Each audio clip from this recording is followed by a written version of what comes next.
जय Hind, good morning बच्चों। देखिए क्लास 10 आज हम एक बहुत इम्पॉर्टेंट क्वेश्चन आपके सामने डिस्कस करने वाले हैं जो हमेशा एग्जाम में कभी 2 नंबर का और कभी 1 नंबर का एग्जाम में आया हुआ है। 3 बार ये एग्जाम में आ चुका है क्वेश्चन, उसको हम डिस्कस करने जा रहे हैं।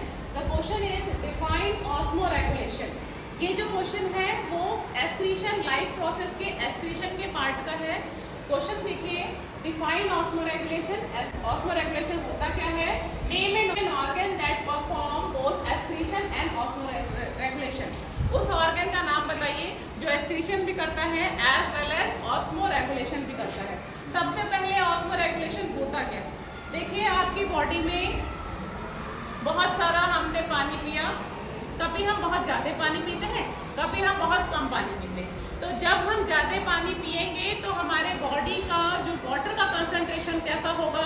वो हाई होगा, और सॉल्ट का कंसंट्रेशन उस दिन क्या होगा? लो होगा। ठीक है। तो और अगर जिस दिन हम पानी कम पिएंगे उस दिन वाटर का कंसंट्रेशन लो हो जाएगा और सॉल्ट का कंसंट्रेशन हाई हो जाएगा। तो ऑस्मोरेगुलेशन एक प्रोसेस है जो कि मेंटेन करती है सॉल्ट और वाटर के बैलेंस को, जिसे हम कहेंगे ऑस्मोटिक बैलेंस। क्या कहते हैं? That is called osmotic balance. ठीक है।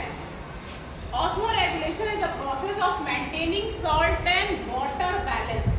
सॉल्ट, नमक और पानी दोनों का बैलेंस बनाना बॉडी के अंदर, उसे ही कहते हैं ऑस्मोरेगुलेशन। सेकेंड पार्ट पूछा है, name an organ that perform both excretion and osmoregulation.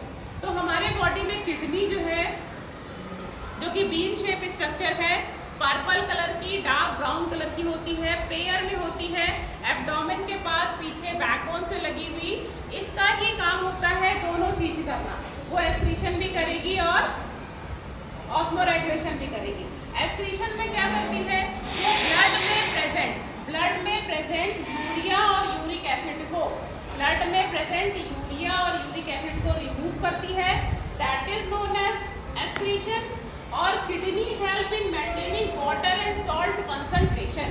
Water और सॉल्ट के कंसंट्रेशन को मेंटेन करती है किडनी, तो उससे हम क्या कहते हैं? ऑस्मोरेगुलेशन। तो ये आंसर आपको लिखना है और एक फिगर बनाना है। चलिए अब फिगर बना देखिए। अब इस चार्ट से हम देखेंगे ऑस्मोरेगुलेशन हमारी बॉडी में कैसे होता है, जिसके कारण ब्लड के अंदर वाटर का कंटेंट जो होगा वो नॉर्मल रह सके। ठीक है। ब्लड के अंदर वाटर का कंटेंट नॉर्मल रखने के लिए, मान लीजिए किसी दिन आपने टू मच, आपकी जो है आपने पानी कम पिया और टू मच सॉल्ट और स्वेटिंग, आप बहुत सारा पसीना हो गया और आपने पानी भी क्या किया है? कम पिया है। तो वाटर कंटेंट जो होगा ब्लड में क्या हो जाएगा? कम हो जाएगा। अब वाटर का कंटेंट को हमें ब्लड में क्या करना है? सही मेंटेन रखना है।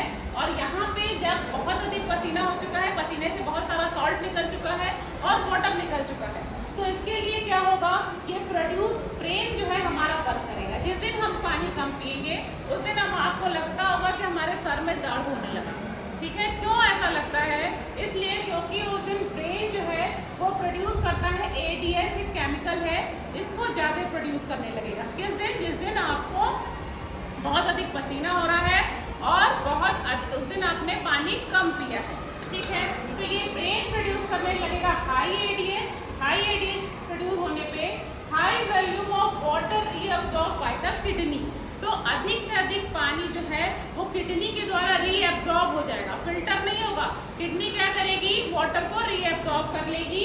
यूरिन आउटपुट लो, और जो यूरिन का फॉर्मेशन होगा वो थोड़ा होगा। यूरिन जो होगा वो कम मात्रा में उस दिन बनेगा। तो स्मॉल वॉल्यूम ऑफ कंसंट्रेशन और कॉन्सेंट्रेटेड यूरिन, तो थोड़े अमाउंट में यूरिन जो है वो आपका फॉर्म करेगा। ठीक है।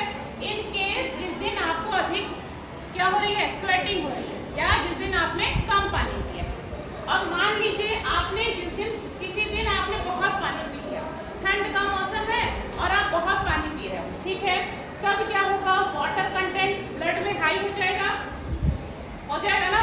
देखो, जिस दिन पानी अधिक पिया है उस दिन ब्लड में वाटर का कंटेंट अधिक होगा, और जिस दिन पानी कम पिया है उसमें वाटर का कंटेंट ब्लड में लो होगा। क्लियर है?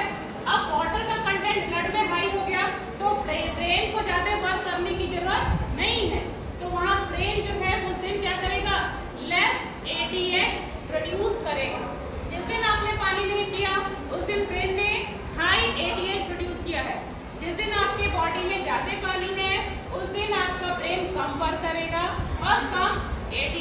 प्रोड्यूस होगा।